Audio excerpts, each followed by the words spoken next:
Hey everyone, Egman here with another video. I'm here with Glenn Jones, who got third in the Oceania Nationals that happened this past weekend. How you doing? Good man, thank you. How are you? I'm doing quite well. It's the time difference between us is quite large, but so we're both tired right now, but we made it work. Yeah, I think what is it, 7 in the morning there? It's getting there, yeah. And that's Yeah, what, almost midnight for you, or 11? correct. Okay, Midnight. Yeah. yeah, cool. Cool. But you played with Green Broly this past weekend, and uh, which hasn't been seeing a lot of play as much, top level play in the past. But you were able to get third at this event, correct? Yeah. So coming into the event, I was actually pretty much on the Marcel Russell U6 Broly kind of Mm-hmm. hype train, Mm-hmm. but I had been talking to a couple of friends of mine who actually were the two people that taught me how to play the game. Mm-hmm. I started around May this year playing, and they basically said, what's the most aggressive deck you could probably play in the format right now, and Mm-hmm. it was Green Broly BR. So I decided to go with that and try and out aggro the aggro. Mm-hmm. Yeah, and it obviously worked out for you. So one thing about Broly BR is that usually it's a pretty standard list, but there are a lot of interesting choices you made that I want to go through. So Yeah, Oh, the main engine I guess to talk about is like the cards you automatically put in this deck are the one drop Broly. You put three of the four drop Broly Berserker Origins, two Paragus, or sorry, both of the Paragus, the super combo, but also the Rampage trigger, three Broly Control Mechanism, the six drop Broly Power Unleash. But then we go into we see that you have two of the Overwhelming Energy Broly. yeah, the dash pack from set 7. Yes, that's correct. Um, Correct. yeah, so what people, if you don't know what this does, it's double strike. When you play this card and your leader card is green, freeze the army, and there are three or more battle cards in play in your battle area. Draw cards until you have six cards in your hand, which probably didn't ever happen with you, because especially with the awakened side restriction of this leader. But Correct. the it also has an active main for one green. Place this card in its owner's drop area. Choose up to one Broly BR card with energy cost of 7 from your hand and play it. And what's really interesting with this is this can go into the yellow Broly BR line. So you're running 7 of the demonic intimidation. Is that pretty much what that was for? Yeah, exactly. So basically, the ratio 2 of the dash pack and 4 of the 7 drop Mm-hmm. for a sort of alternate line of play on my second turn, especially if I was going first. Mm-hmm. Mm-hmm. And so how often would you say you did this, and how successful was it? Well, I actually lost the dice roll in all 7 rounds of splits Dang. on day one, so that was pretty bad. But I would say probably the 3 or 4 times that I resolved it, Mm-hmm. pretty much every single time my opponent just kind of sat there with a bit of a silly look on their face because they just weren't expecting it at all. Mm-hmm. Because you could get this Um, out on turn 2, right? And then you get to just pretty much bring them down to 1 or 2 energy, right? Yeah, so if I go first, I can resolve this on turn 2, which Mm-hmm. means the opponent will start their second turn with only 1 energy available. Mm-hmm. Yeah. And because the dash pack 6 drop is still a 25k double strike, you can still put a lot of pressure on. So, Mm-hmm. they're probably going to be at maybe 4 or 3 life, depending how much they defended themselves. And then Awakening, Zeno button, which obviously is really popular at the moment with the Zay deck. Yes. Yes. Senju beans, all of those sorts of things are basically unavailable to them. Mm-hmm. And it was even more effective, I found, against opponents that were charging a multicolor turn Mm-hmm. one Oh because yeah. obviously that energy is already going to be rested. Mm-hmm. And so I don't have to try and bait them into actually using their energy as already tapped, and I just Mm-hmm. play this guy and lock it out. The other cool thing that I thought of that would be helpful would be able to lock out the Janemba leader from swinging. Mm-hmm. But I actually didn't play against the Janemba in all Okay. this list. So. Yeah. Yeah. When I used this guy in my Chile deck, and that was the same kind of idea. When you use this Broly to you can tap down your opponent's leader, and they won't be able to like even like in the mirror match. If you're able to tap down a green Broly leader, they can't refill their hand, and then they're just kind of stuck. Yeah, that would be super effective actually. Yes. So would you say that 2 of the 6 drop were enough, or towards the end of the day, we were hoping that you were running more of them? Realistically, I think I probably would have dropped the 1 9 drop that I ran because I didn't use that once, Okay. Yeah. and I would have replaced it with one of the dash packs, so I would have Okay. ran 3 instead. that makes sense to me. The 9 drop is you really want to play him. He makes it really tempting, but I can see how hard it could be, especially in this deck where even just charging 2 yellow might be a bit of a hindrance. I didn't mind charging to 2 yellow that often because a lot of the time I was finding that I would have like a Master Roshi or even a Roshi and a Bloodlust in my hand, and Hmm. only having 1 yellow available was kind of annoying. So I'd often charge 2, especially if like I drew into an extra Freezer's Call or something. But Sure. the problem I think was most of the time on turn 3, you feel like you want to be Tragic Awakening. Hmm. Hmm. Depending obviously on game state and how things are Sure. going. And so even if you have charged the second yellow energy, you're just spending it all on the tragic and blowing something up anyway. So Yes. Yeah. yeah, the 9 drop never happened. I guess my idea was that I thought I would use it to pop energy against Shenrons, just try and slow Hmm. them down a bit. But yeah, it didn't really need to. Yeah. I'm guessing, and you probably side him out most games. Yeah. I actually didn't really touch my sideboard too much. Okay. I brought in the Goliamites for some of the Westkais when I knew I wasn't playing against anything that was trying to combo in Hmm. a ape. Yeah. But I did actually find the West Kai came in pretty clutch a couple of times when people went all in on a double strike Hmm. Champa or Kai, and they dumped their whole hand, and then I just put the double strike back and take Hmm. the single, and then and kind of go for it for there. I don't think it works that way actually, but because it doesn't remove the double strike away from the combo card. That would be interesting then, because when we did that, it wasn't ruled like that. So Okay, it was it's good okay. that you bring that up. Yeah, I can look through it, but I think when you combo with it, it gives the card double strike without that. But we can resolve that later. But Weskai is definitely a great card, especially with as many people playing the Broly as they are, or not the Broly, the Bardock as they are, because they spend 2 energy and then you just bounce it back with this for free. And also if they're using like 10k combos, this becomes like a 15k combo just for free. Yeah, I think the Kai, well, exactly like you said, it's essentially a 15k combo depending on Hmm. how you choose to play it. But Hmm. um, yeah, I think I ended up playing against three of the yellow blue Zape decks and one Yes. of the red yellow versions, Hmm. with like the King Vegeta and stuff. Hmm. And it almost felt like they were forced into trying to offensively play the ape, and Hmm. then that just played right into the West Kai every time. So Yes. Yeah. So I think this is a really good main board too. I don't think a lot of people are expecting it main board, so I think that's good.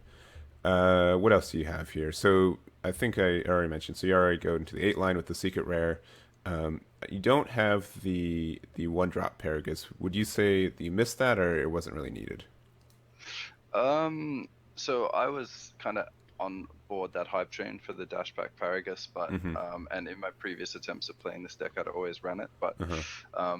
when I was sort of well, I didn't really get to test, but when I was talking about this build with my two friends Gary and Jake, Hmm. um, Jake's also a pretty experienced Broly player, and Hmm. he's adamant that 1 drop Paragus is a very bad card. Okay. So um, yeah, I decided to run with his opinion for this event, and I just cut it completely. Hmm. And yeah, I didn't feel like I ever really. The only game where I kind of wished I had one was in my top 4 game against Pan, because Hmm. as I drew for turn on the second turn, I had all 3 of my control mechanisms in my hand. Oh man. Okay. Yeah. Yeah, that was a pretty big rip. Hmm. So, but I mean, as the Green Brawler, were you pretty kind of semi consistently able to get the secret rare out? In I probably resolved it in, I'd say, at less than half of the games. Hmm. A lot of the time, it just felt like having an 8 drop and then Tragic Awakening, or even just being able to get like two 6 drops out was enough pressure to kind of push Hmm. through a lot of the time. Okay. But the games that I did resolve it were pretty obviously one-sided. I think Yeah. against my top 8 opponent, I played him in the 6th round of Swiss, and Hmm. I secret rared him on turn 2 and turn 3 in both game 1 and game 2. Mm, okay. Dang, that's really impressive. So, but would you say would you say this deck is still viable if someone didn't have the secret rare? Absolutely. It's Okay. kind of like a win more card. Hmm. If you can get it to go off, like the everyone tries to think about how they can make it work with the second auto, with Mm-hmm. the sort of be at one life and make them discard. But Yeah. I literally only did that once in the entire event. I was at one Mm-hmm. life when I played it, and it felt amazing. But every other time, it was just a giant 40k double Yeah. strike beater. Double strike. Yeah. Exactly. Cool. And then I think the other cards, so the yellow cards, you got three Roshi's, two Mutaido, two Freeze's Call, and a Cold Bloodlust. I think pretty standard, even when Cold Bloodlust was at more than one, green yellow was a really, popular idea. But how often would you say that these came in handy? Mutato was combo fodder or energy almost every single time. Mm-hmm. Um, there was never really a moment where something bigger than the energy cost was being played. Mm-hmm. But I originally had Crusher Balls in there, and then I took them out for Mutato just to have the combo power Yeah. Yeah. because this deck can really brick when you pull 6 cards from your leader swing and you get like 6 energy Yeah. extra cards. Sorry. Mm-hmm. And Freezer's Call, if you don't see a Paragus Rampage trigger coming into turn 2, it Mm-hmm. can feel pretty bad. Yeah. So at least it gives you another way. Like essentially, it's like seeing 6 of them, but you don't get to pull a control mech when you play it from the deck instead of from your hand. Mm-hmm. Which also feels bad. But if you're missing a piece of the chain and you need to search the 4 or the 6, then it's pretty clutch to be able to pay 1 energy for it Mm-hmm. and get out what you need. Yeah, exactly. Or restart your chain with the one drop Broly as well. Yeah, exactly. One of the cards I was worried about probably coming into the event was the Desperate Measures. Mm-hmm. Mm-hmm. Because obviously a lot of blue yellow running around. If they charge a blue on turn 1 and you are trying to get your one drop out and they just bounce it back, it can really sort of slow you down. Mm-hmm. In fact, I think in my first game on stream, I think it was round 4 of Swiss, my opponent did that in game 2, Mm-hmm. Played a blue energy and left it up, so I just charged yellow and passed turn. And I ended up losing that game because he sided into remote serious bombs and hit both of them in a row. Damn. Yeah, Because that so sends it pretty to bad. warp, right? So it doesn't trigger the one drop. Is that correct? Well, he actually played it on the 6 drop, which Okay. I then Okay. resolved to 8, and then he warped the 8 drop I straight see. after. Okay. So it was Okay. like, that was the sort Yes, of but painful. the one drop does resolve on if it was. Yeah. Okay. If it's warped, yeah, because it's through a skill or being KO'd. Mm-hmm. Yeah. And I think that's it. Two shocking death ball. Would you say that's enough, or would you want to add one more? Or... I've seen other lists where people have it maxed out, where they have Mm-hmm. it at like 4, but if you have 1 or 2 of the Broly's on the field, Mm-hmm. then you're only really ever worried about a leader swing. Yeah. And so having 1 shocking death ball in your hand, or even the Master Roshi negate, can be really clutch to stop them being able to combo something off the leader swing to start their kind of little set of attacks. Mm-hmm. But more than 2, probably not. Most of the time I needed to use it as sparking. Yeah. And some people like to use the logic that they can use that to try and get themselves to 1 life so that they can get the secret rare auto off. But I'd rather just not worry about that. And, Sure. like when I was at 4 life, I'd often start defending myself pretty heavily, comboing cards out and just refill with the leader. Sure. Because you can get kind of blasted out of nowhere with a mirror and a jumper. Yeah, really you can. Cool. So I think that covers the main deck. So on the side, we kind of talked about Golemite already, but you also have 2 Flying Nimbus, 2 No Escapes on Goku, 4 of the... I don't know if there's a quirky title form, but the Tien that can shuffle cards back in your deck. Also 3 of the Energy Tien, and then 2 Fu the Dark Banisher. Yeah, so I think coming into the event, I was mostly scared of Janemba more than anything. Sure. The deck you didn't face. Correct, which is pretty funny. Yeah, every time I talk to anyone during Swiss, they're like, "Have you played Janemba yet?" I was like, "No, I haven't, thankfully." Yeah. So yeah, literally 9 cards in the sideboard for Janemba specifically. The green Tien, obviously pretty clutch to be able to shuffle stuff back. Yeah. And it's a combo power if you're trying to put pressure on. Black Tien, obviously super stock standard for taking in a sideboard. Also can, I guess, come in handy against the decks that are running like Xeno buttons, so blue, yellow, apes and stuff, but you have to hard cast it, and most of the time you won't get to that sort of energy anyway. Yeah. And then the Dark Banisher, obviously that card is just a 4 energy bomb for playing against Janemba, so yeah. I figured I'd run a couple of them just in case. Yeah, he's one of my favorite win conditions right now, and you fill up your drop so easily anyways that it shouldn't really be a big deal. Yeah, I think the only sad thing about overwhelming obviously is that if you just dumped your hand and you overwhelm at a bad time, you're gonna miss out on your replen from your leader swing. But Hmm. I think the only time that I actually tried to resolve it, it didn't really matter anyway. So Hmm. And then let's see. And so the no escape Son Goku, what was that for? well, that was kind of a 2 in the morning last minute Hmm. thing when I was trying to think of two cards for my sideboard. Yeah. But I distinctly remembered the first time I tried to play this deck, which was months and months ago. I Hmm. hated playing against Gogeta with the Hmm. cards bouncing back. Yeah. Um, and I also got absolutely blown up by someone playing Oob and running the US and Goku chain Mm-hmm. Hmm. with the anniversary Goku. Yeah. And so I was like, well, I don't want to get wrecked by either of those things, so I'm just going to chuck these in just in case. Yeah. And they stayed there the entire event. Yeah. Yeah, I didn't touch them, not a single time. Oh, cool. So you went. There were 7 rounds of Swiss, and you went 6-1, correct? Yeah, 6-1 on the day, lost in the final round of Swiss. Mm-hmm. And then top 16, I played against a Clash Coup. Mm-hmm. That was one of the other times that I resolved the dash pack into 7-drop Broly. Okay. Yeah. And it was really funny because it was going into his 5th turn when he was setting up to kill me with Kaioken, and I Mm-hmm. locked one of his energy, and he just kind of sat there and looked sad for a while. Yeah. Um, and what else? After that, I played Zapes again in top 8 Mm-hmm. and won 2-0 Mm-hmm.